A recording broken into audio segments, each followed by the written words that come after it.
할렐루야. 네, 오늘 수요예배 가운데 올라오신 여러분, 그리고 가정에서 예배하는 분들 위해 주님의 성령이 이 시간도 함께 하시기를 원합니다. 우리 서로 인사하겠습니다. 오늘도 수고하셨습니다. 만나서 반갑습니다. 예, 오늘 함께 살펴볼 하나님의 말씀은 시편 103편입니다. 시편 103편. 먼저 시편 103편의 시의 성격은 찬송의 시편입니다. 찬양의 시편인 것을 알 수 있습니다. 이 찬양의 시편 속에는 시인 저자가 다윗이 어떤 하나님께 요구하는 것이 하나도 없습니다. 처음부터 끝까지 하나님을 찬양하는 시편으로 되어 있습니다. 여러분 눈으로 1절의 시작을 보면요, 내 영혼아 여호와를 송축하라, 내 속에 있는 것들아 여호와를 송축하라, 이렇게 시작을 하죠. 22절 마지막 끝부분을 한번 보실까요? 22절 마지막 끝부분에도 보면 내 영혼아 여호와를 송축하라, 이렇게 끝나요. 그러니까 시작도 내 영혼아 여호와를 송축하라, 또 끝도 내 영혼아 여호와를 송축하라, 이렇게 끝나는 수미상관으로 되어 있습니다. 근데 이 말은 처음부터 끝까지 찬양의 시편이라는 것을 우리에게 보여주고 있죠. 우리가 하나님을 찬양하는 것은 참 귀한 일인 줄로 믿습니다. 어떻게 찬양하는 거 좋아하세요? 네, 찬양하는 거 우리가 참 좋아해야 합니다. 그런데 우리가 찬양을 하면서도 그렇고, 또 말씀을 읽을 때나 말씀을 들을 때도 그런데, 또 기도를 할 때도 그런데 좀 두려울 때도 있습니다. 그것은 뭐냐면, 우리가 기도할 때도 별 생각 없이 기도하고, 말씀을 들을 때도 별 생각 없이 듣고, 또 찬양을 할 때도 그냥 입술로만, 마음도 없이 입술로만 찬양할까 봐 참 두려움이 임할 때도 있습니다. 우리가 찬양을 할 때 어떻게 찬양을 해야 되겠습니까? 오늘 시인은 이렇게 얘기합니다. 입술로만의 찬양이 아니라 마음에서 우러나오는 찬양을 해야 된다라고 이야기를 하죠. 1절을 다시 한번 보실까요? 같이 한번 읽겠습니다. 시작. 내 영혼아 여호와를 송축하라, 내 속에 있는 것들아 다 그의 거룩한 이름을 송축하라. 아멘. 중간에 보면 무엇이 찬양하고 송축하라고 얘기해요? 내 속에 있는 것들아 다 그의 거룩한 이름을 송축하라. 우리가 찬양을 할 때, 하나님 앞에 감사할 때 속 없이, 마음도 없이 찬양하고, 그냥 입술로만 찬양하고 거칠애로 우리가 찬양할 때가 있는지 돌아봐야 한다는 것이죠. 내 속에 있는 것들아 라고 하는 것은 우리 속에, 마음 속에 있는 것들을 가지고 찬양을 하라는 것 아니겠어요? 또 다른 말로는 마음으로 찬양하라, 혹은 마음 속에 있는 것을 가지고 찬양하라는 것이 되는 거죠. 우리는 예수님의 말씀 쪽에 우리는 좀 귀담아 들어야 될 것이 있습니다. 마태복음 15장 8절에 보면 예수님이 이런 말씀을 합니다. 이 백성이 입술로는 나를 공경하되 마음은 내게서 멀도다. 다시요. 이 백성이 입술로는 나를 공경하되 마음으로 멀도다. 이렇게 했습니다. 마음은 예수님에게서 멀다는 거예요. 여러분, 우리가 입술로는 하나님을 사랑하고 입술로는 하나님을 찬양하고 경외한다라고 하지만 실제적으로 마음은 어떤지를 생각해 봐야 되는 것이죠. 진정한 찬양은 마음에서 나오는 것입니다. 그러나 마음에 잘못된 것이 들어있으면 감사의 찬송이 될 수가 없는 거죠.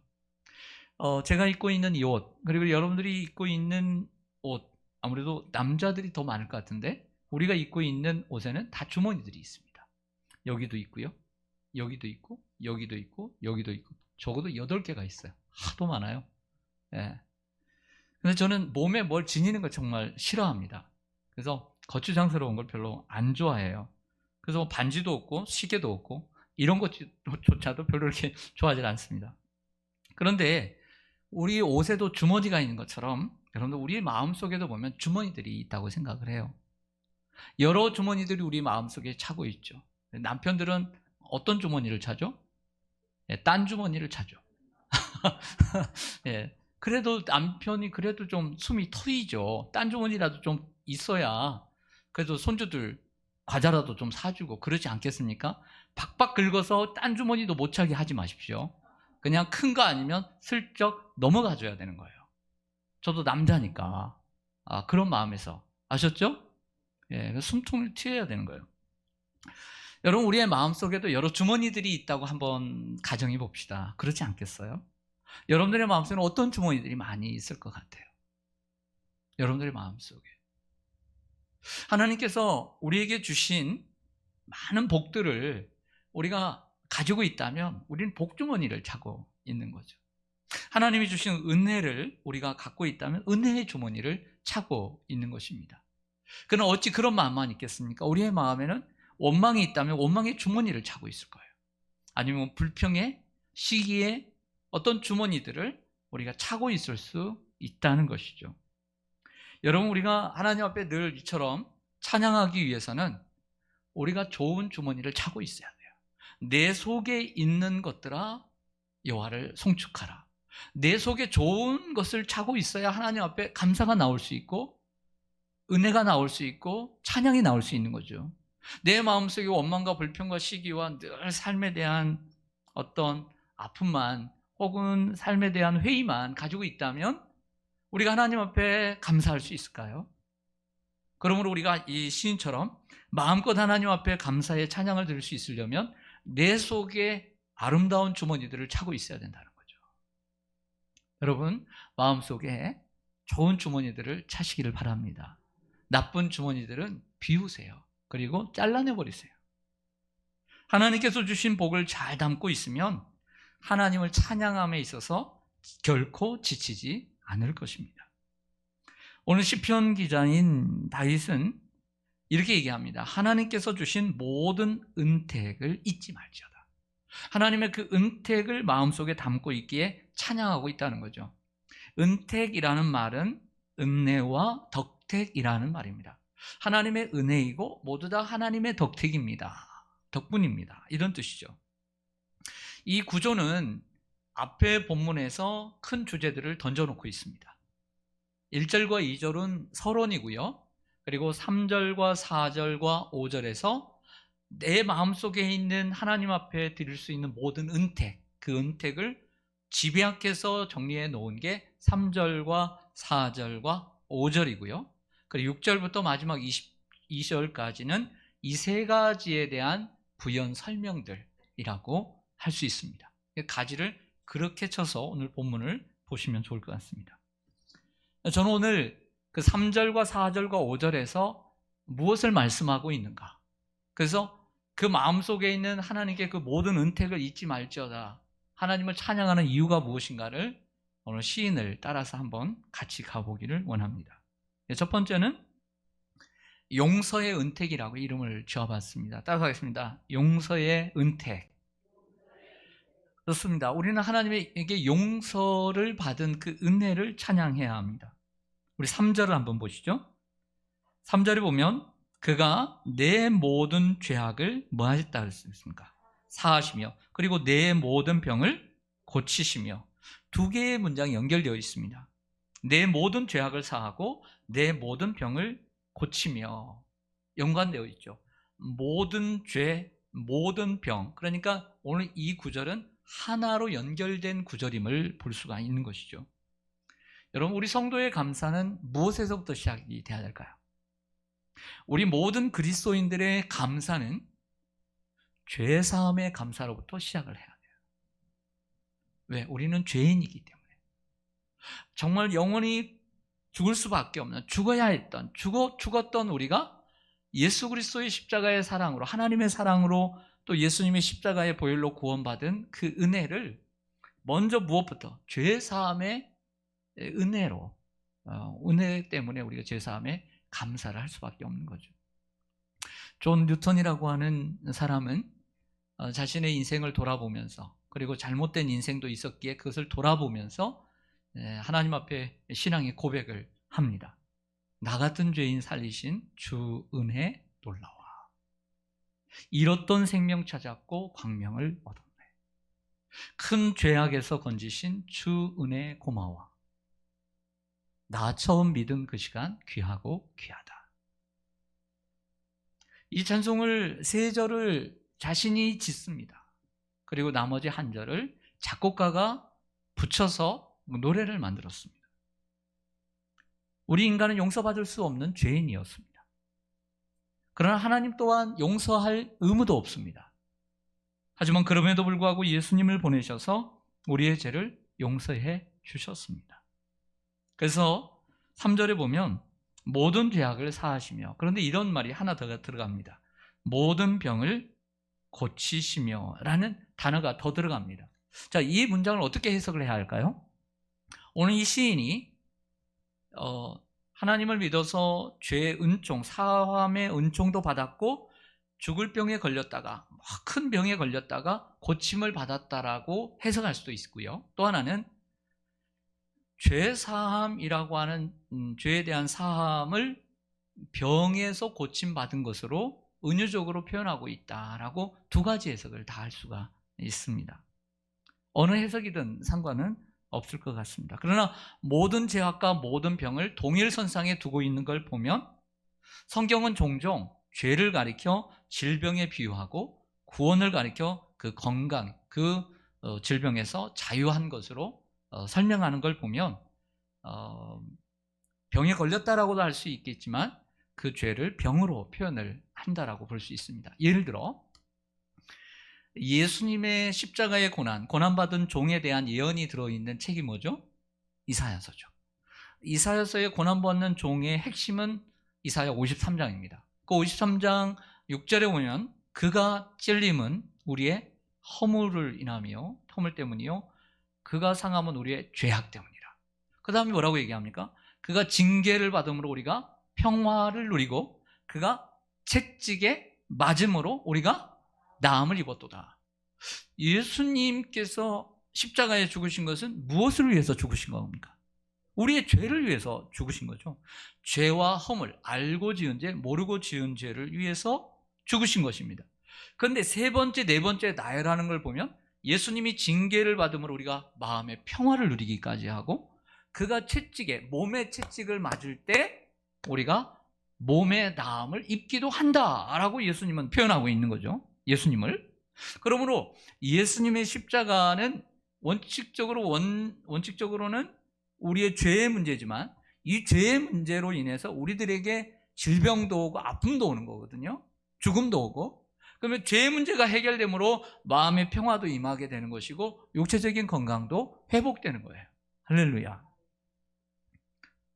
사람도 마찬가지입니다. 여러분, 우리가 살아가면서 누군가와 갈등을 빚게 되면요, 가족이든 직장이든 어디 있어든 갈등을 빚게 되면 어떤 현상이 나타나게 되냐면, 마음이 강적인 사람도 있겠지만 사람과의 갈등을 겪게 되면 마음의 평안을 잃어버리게 돼요. 마음의 평안을 잃어버려요. 그럼 마음의 평안을 잃어버린 것으로 끝나냐? 그렇지 않아요. 육체적인 질병으로 따라와요. 육체적인 질병이라는 것은 몸에 이상도 올 수 있지만 정신적인 아픔이 함께 따라오는 거죠. 요즘은 아픔이라는 질병을 꼭 육체적인 질병으로만 간주하지 않습니다. 우리의 정신적인 마음의 병으로도 함께 간주를 하게 되는 거죠. 오늘 뉴스를 보니까 1500세대가 되는 아파트에 주차장이 부족했습니다.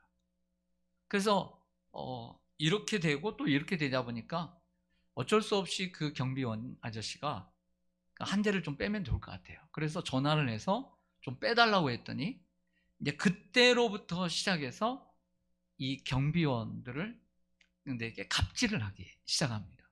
이게 갑질의 종류가 참 여러 가지더라고요. 그렇게 5년을 갑질을 했어요. 5년을 괴롭혔습니다. 그렇게 했을 때 한 서너 명이 그 1500세대를 이렇게 관리를 하는데 10명이 그만뒀다는 거예요. 10명이 그만뒀대요. 5년 동안.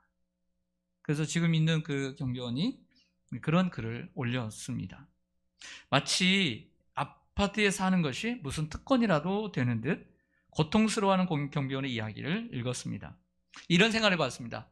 왜 그 사람들이 그만뒀을까요? 5년 동안 10명 넘게? 왜 그럴까요? 갈등을 빚으니까 뭐가 아파요? 마음이 아파요. 마음만 아파요? 가만히 있다가 더 있다가는 내 몸이 병들 것 같아. 그래서 그만두는 거예요. 그냥 갈등만 있어서 그만두는 게 아니에요. 왜 갈등, 이렇게 괴로우니까 마음이 괴롭고, 그리고 내 몸까지. 그분들 연세가 몇이 되겠어요? 뭐 3, 40대 되겠어요? 그렇지 않죠. 그렇지 않아도 이렇게 좀 그래도 좀 소일거리라도 이렇게 하려고 노력을 하는데, 그런 일로 인해서 건강이 잃어버리면 어떻게 해요? 그러니까 이렇게 살기보다는 그냥 그만두는 게 낫겠다. 아니면 직장을 이직하든지. 그래서 그런 거 아니에요. 하물며 반대로 사람들과의 갈등이 해소가 되면요, 도리어 잃어버렸던 마음의 평화를 찾고 잃었던 건강을 찾을지 안 찾을지 모르겠어요. 찾을 수 있겠죠. 예. 근데 찾는데 시간이 걸려요, 안 걸려요? 걸릴 수 있죠. 하물며 우리가 죄의 문제를 해결을 받으면 그 영향력이 얼마나 크겠습니까? 할렐루야. 사람도 둘 사이에도 그런 문제가 생기면 괴롭고 몸이 아픈데, 우리의 죄의 문제가 해결되면 얼마나 우리가 크게 행복하겠냐는 거죠. 하나님과의 관계를 회복하십시오. 여러분의 삶의 평화가 찾아올 것입니다. 하나님과 대적하지 마십시오. 하나님께 죄를 고백하십시오. 그러면 하나님의 용서의 축복이 임할 줄로 믿습니다. 오늘 103편 10절부터 좀 보시겠습니다. 죄사함의 은총입니다. 10절부터 14절까지 우리 교독하겠습니다. 우리의 죄를 따라 우리를 처벌하지는 아니하시며 우리의 죄악을 따라 우리에게 그대로 갚지는 아니하셨으니,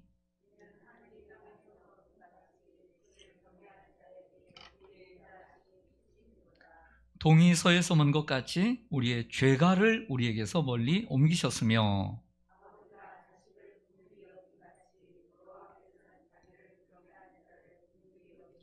함께 읽습니다. 이는 그가 우리의 체질을 아시며 우리가 못한지 먼지뿐임을 기억하심이로다. 아멘. 우리 하나님은 어떤 하나님입니까? 10절 보면 우리의 죄를 따라 우리를 처벌하지 아니하시며 우리의 죄악을 따라 우리에게 그대로 갚지 아니하시는 하나님. 이게 죄사함의 기쁨이죠. 감사죠. 12절에 보면 동이 서에서 먼 것 같이 우리의 죄가를 우리에게서 멀리 옮기신 하나님. 우리가 감사해야 되는 거, 오늘 이 시인이 감사하고 있는 게 분명히 드러나고 있죠. 그것은 죄사함에 대한 감사, 용서에 대한 은택을 분명히 말하고 있다는 것입니다. 마태복음 18장에 보면 하루는 베드로가 예수님에게 질문을 합니다. 뭐라고 질문하죠? 네? 그냥 찍으세요. 잘 몰라도. 마태복음 18장에 뭐가 있는지 몰라도 찍어보세요. 오늘 용서가 첫 번째 주제잖아요. 딱 이제 잡히죠. 예수님, 내가 사람들에게 나의 마음을, 내게 어떤 사람이 내게 죄를 범하면 내가 몇 번이나 용서해야 합니까? 이런 얘기가 있는 거죠. 이 얘기에서 말씀하고 있는 것처럼 예수님 우리에게 말씀하십니다. 너희는 1만 달란트 빚을 진 사람이었는데 그것을 그 주인에게 너는 탕감을 받은 사람들이다. 이렇게 얘기를 하고 있는 거죠. 그러므로 너희들은 세상에 나가서 100데나리온 빚진 자들에게 너희들은 용서하며 삶을 살라. 이렇게 말씀을 하고 있는 거예요. 우리가 이 세상에서도 우리도 잘못하면 마음에 얽히고 설켜서 갈등하며 살 수 있습니다. 또 요즘 사람들 얼마나 많습니까? 그런 사람들 얼마나 많습니까? 그런데 그렇게 살지 말고 그럴 때마다 하나님께서 예수님을 통해서 나에게 용서해 주신 그 용서의 값이, 무게가 얼마나 큰가를 한번 생각해서 나에게 잘못한 사람에 대해서도 이해하고 용서하려고 하는 마음을 품어보시기를 바랍니다. 이게 바로 주님이 우리들에게 말씀하시는 이 세상에서의 삶이라고 합니다. 여러분 용서하십시오. 저를 용서하라는 게 아니라 용서하십시오. 그러면 평안이 찾아올 것입니다. 할렐루야. 저도 용서하십시오. 둘째로 오늘 시인은, 다윗은 구원의 은택을 찬양합니다. 다시 4절로 가보죠. 3절에 하나, 4절에 하나, 5절에 하나 주제가 있다고 그랬죠. 4절 같이 읽습니다. 시작. 내 생명을 파멸해서 속량하시고 인자와 긍휼로 관을 씌우시며. 아멘. 내 생명을 파멸해서 속량하셨다. 속량이라는 단어를 또 다른 단어로 구속이라는 단어로 바꾸죠. 같은 속자에 조개패자가 들어있습니다.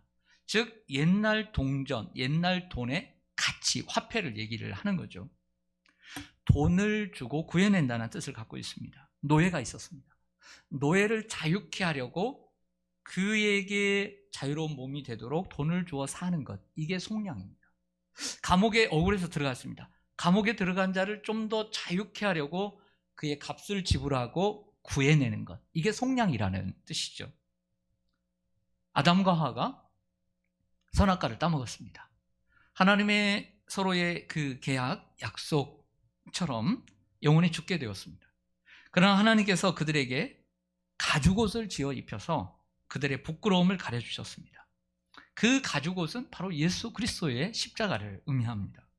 죽음을 가리키는 거죠. 우리는 아담과 하와의 후손으로 죽어 마땅한 존재들입니다.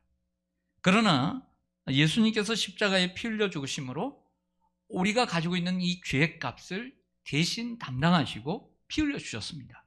그것도 다른 돈으로 갚아주신 것이 아니에요. 왜?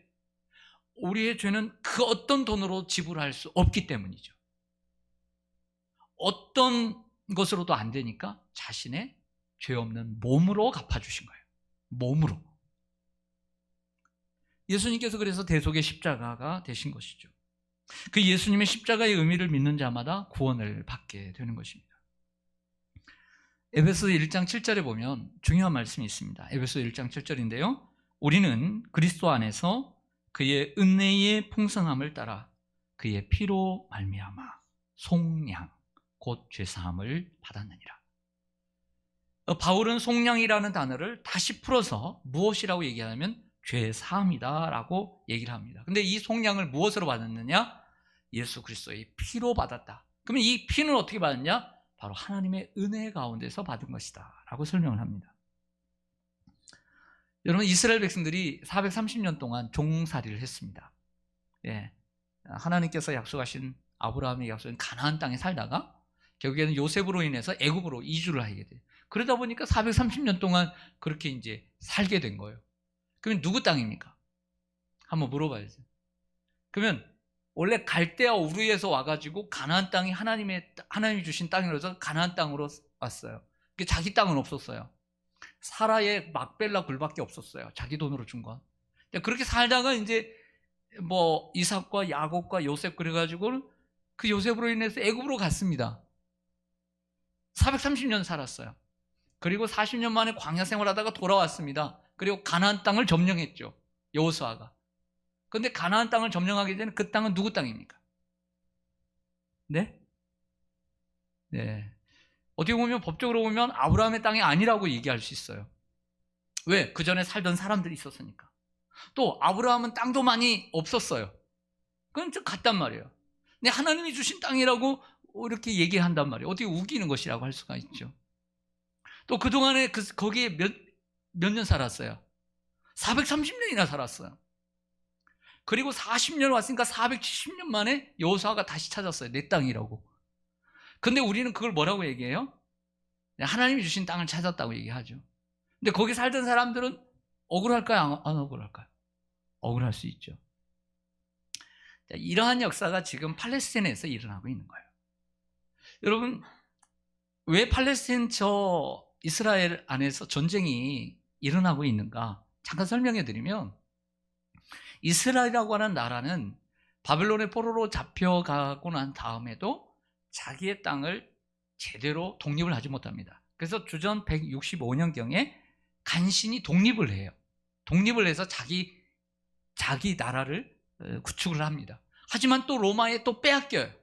그리고 난 다음에 2000년 동안 그 땅은 이스라엘 땅이 아니라 남의 땅이었어요. 그러다가 1948년에 독립을 합니다. 독립을 하면서 이스라엘 나라라고 하는 것을 갖게 되는 것이죠. 근데 참 이스라엘 백성들이 대단합니다. 왜 대단하냐면 그들은요 2000년 정도 되면 우리 같으면, 아니요 남의 나라 같으면, 보통 사람 같으면 내가 살던 곳에 살지 이렇게 생각할 거 아니에요. 근데 이스라엘 백성들은 시온 사상이라는 게 있습니다. 언젠가는 이 가나안 땅을 회복시켜 주실 것이라고 하는 소망을 가지고 그 조상들이 죽고 또 죽고 또 죽고 또 죽고 또 죽는데도 그 후손들은 얼른 사업을 해도 얼른 팔고 얼른 정리해서 고향 고국으로 돌아갈 준비들을 날마다 하면서 살았던 사람들이 유대인들이에요. 그 유대인들이 무서운 거예요. 대단한 사람들입니다. 2000년 동안 자기 땅이 없었는데도 불구하고 조상들 모르잖아요. 그런데도 시온 사상이 있는 거예요. 시오니즘이.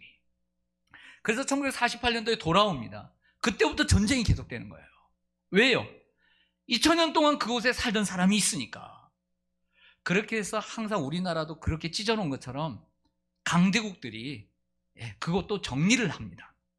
그 정리를 해서 요만한 강원도보다 좀 넓은 그 이스라엘 땅을 정리를 해가지고 살던 그 팔레스틴 사람들을 가자죽으로 따로 만들어버립니다. 이쪽 블레셋 쪽에 조금, 이쪽에 조금 이렇게 만들어 놓은 거예요. 그 나머지 이제 이스라엘 사람들이 들어와서 살게 된 거예요. 그렇게 모인 사람이 600만이나 돼요. 대단한 거죠. 그러니까 우리가 생각할 때는, 일반적으로 생각할 때는 야 2000년 만에 와가지고 자기 땅 내달라고 하고 이렇게 하니까 좀 이상하게 느끼지만 이게 계속 반복되는 역사예요. 그래서 하나님께서 주신 그 자기의 땅이라고 이렇게 생각하며 살던 사람이죠. 그래서 지금도 무슨 얘기냐면 팔레스틴에 그렇게 이제 한참 동안 정말 죽자 사자 싸움하더니 휴전해버렸잖아요. 또 수많은 건물들이 막 파괴되고 사람들이 죽고. 그게 뭐냐면 서로 땅 더 짜치하려고 하는 거예요. 팔레스틴 가자 지구에 있는 사람들은 원래 살던 사람들이에요. 나머지 사람들은 거기에 다시 왔던 유대인들이고. 아마 그렇게 유지되는 것은 미국이 아직은 이스라엘에, 그때부터 이스라엘에 손을 들어주기 때문에. 나머지 중동과 나머지 사람들은 이스라엘과 대치를 이루고 있기 때문에 이스라엘이 설 수 있는 것은 이 미국이 그들의 편이 되어 주기 때문이죠.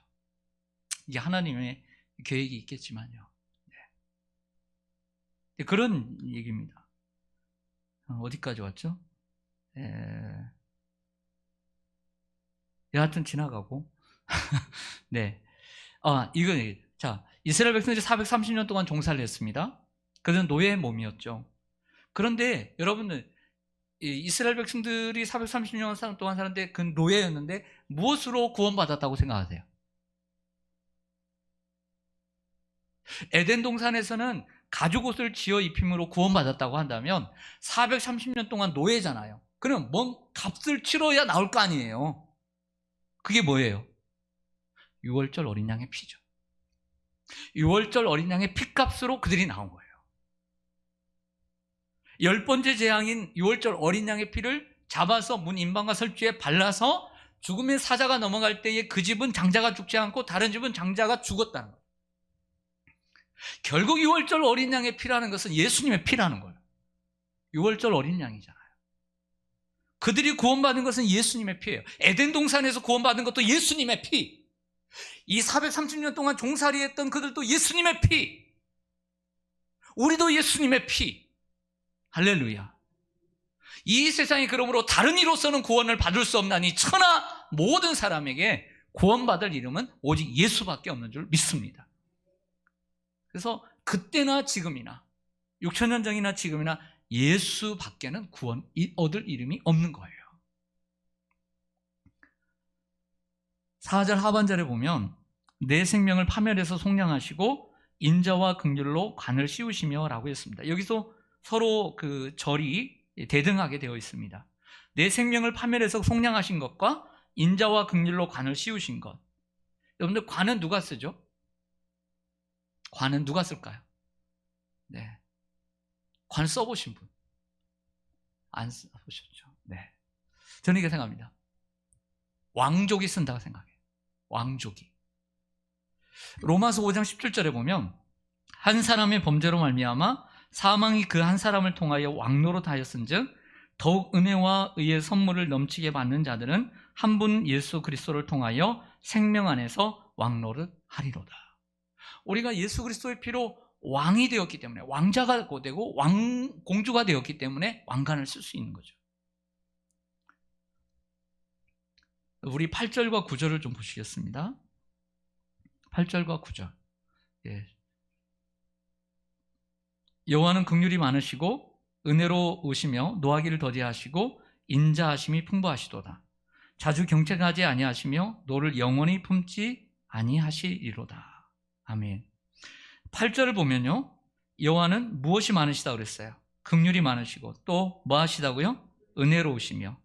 세 번째는요, 노하기를 더디하시고. 네 번째는요, 인자하심이 풍부하시고. 다섯 번째는요, 자주 경책하지 아니하시며. 여섯 번째는요, 노를 영원히 품지 아니하시며. 여기도 은혜와 긍휼이라는 단어가 나옵니까 안 나옵니까? 인자와 긍휼 나오잖아요. 그러니까 3절과 4절과 5절이 중심절이고 나머지 부분들은 그것을 설명해 가고 있음을 보여줍니다. 하나님의 6가지 성품이 나오고 있습니다. 이 성품의 원조는 어디죠? 바로 출애굽기 34장 6절이죠.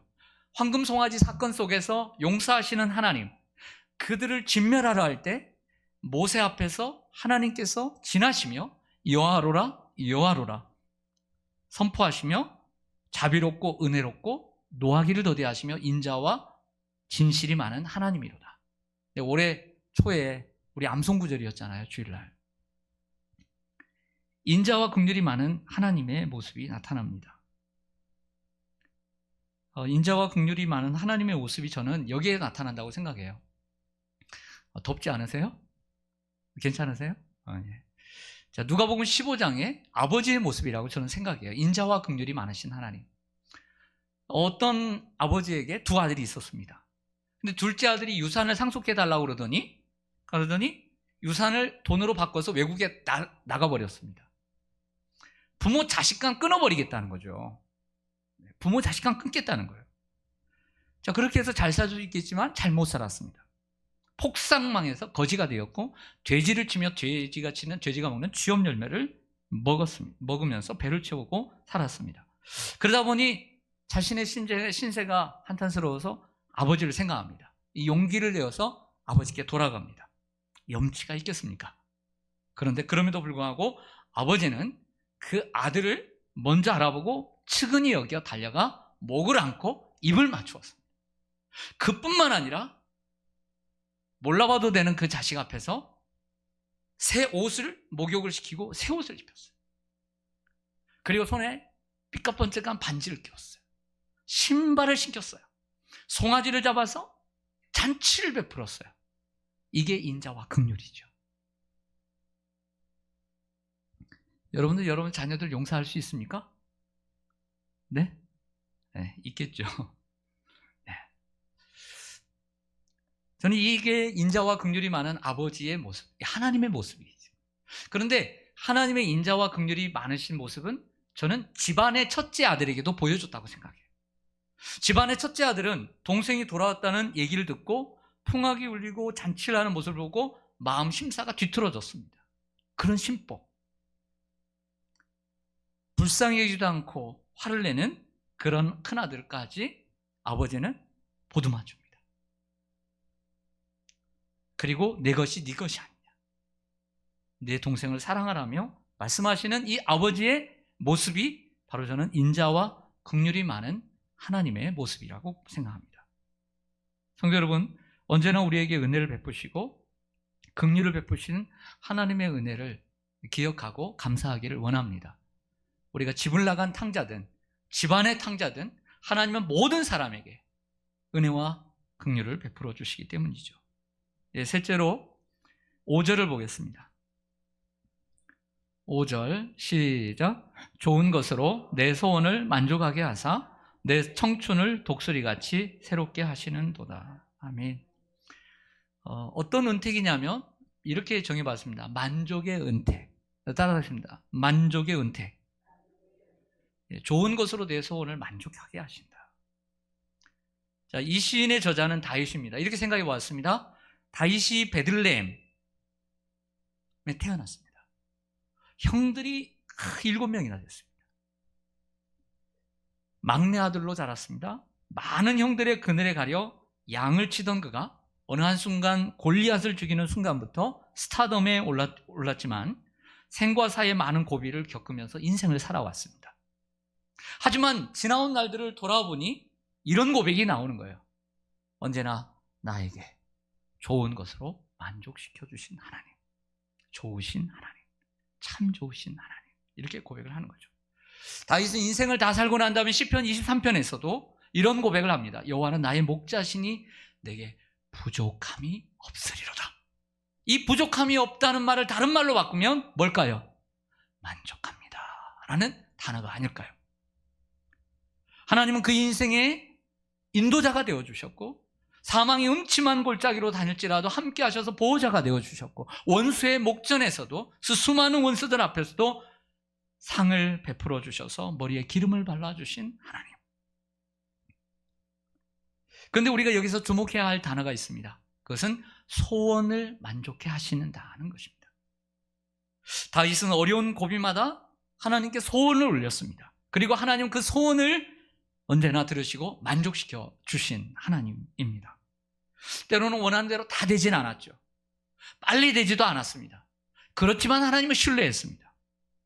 마치 그 경험은 마치 독수리가 저 푸른 창공 푸른 하늘을 향해 힘차게 치솟는 것과 같이 우리에게 힘이 된다는 것입니다. 좋은 것으로 내 소원을 만족하사 내 청춘을 독수리같이 새롭게 하시는 거죠.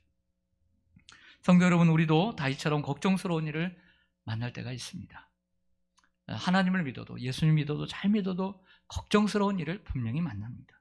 하지만 오히려 그때가 좋은 것으로 채우시는 하나님을 경험하는 절호의 기회가 될 수 있습니다. 우리 성경을 한번 찾아보겠습니다. 시편 34편입니다. 시편 34편.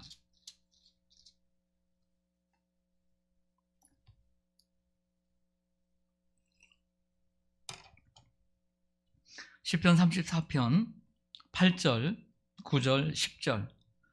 오늘 본문과 연관된 말씀을 찾아보았습니다. 제가 읽겠습니다. 8절입니다. 너희는 여호와의 선하심을 맛보아 알지어다. 그에게 피하는 자는 복이 있도다. 너희 성도들아 여호와를 경외하라. 그를 경외하는 자에게는 부족함이 없도다. 젊은 사자는 궁핍하여 줄일지라도 여호와를 찾는 자는 모든 좋은 곳에 부족함이 없으리로다. 아멘. 어떤 사람이 복이 있습니까? 하나님을 피하지 않고 하나님께 피하는 자가 복이 있다라고 얘기합니다. 누가 복이 있습니까? 여호와를 경외하는 자들이 복이 있습니다. 경외하는 것은 단순히 두려워하는 것이 아닙니다. 하나님의 주권과 섭리 앞에 내가 원하지 않는 삶일지라도 하나님의 주권과 섭리 앞에 그것을 인정하고, 그리고 하나님을 하나님답게 바르게 섬기는 태도가 경외하는 것입니다. 누가 모든 좋은 것에 부족함이 없습니까? 여호와를 찾는 자가 부족함이 없다 라고 말씀을 하고 있습니다. 여호와는 나의 목자시니 내게 부족함이 없으리로다. 예수님은 히브리서 5장 7절에 보면 그는 육체에 계실 때에 자기를 죽음에서 능히 구원하실 이에게 심한 통곡과 눈물로 기도와 소원을 올렸고 그의 경건하심으로 말미암아 들으심을 얻었다라고 말씀합니다. 예수님조차도 눈물과 심한 통곡으로 또 간구와 소원을 하나님께 올렸어요. 하나님께 올려드렸습니다.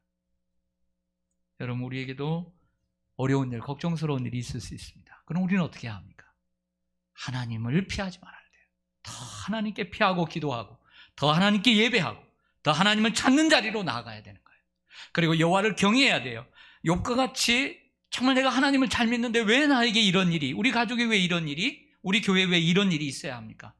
하나님의 주권과 섭리를 인정을 하는 것이 먼저 필요하고, 그리고 하나님 앞에 합당한 자세를 취하는 거예요. 그리고 끝까지 하나님을 찾을 때, 소원을 올릴 때 하나님께서 하나님의 뜻을 이루어 주시고 좋은 것으로 채워주실 줄로 믿습니다. 아멘. 기도하겠습니다.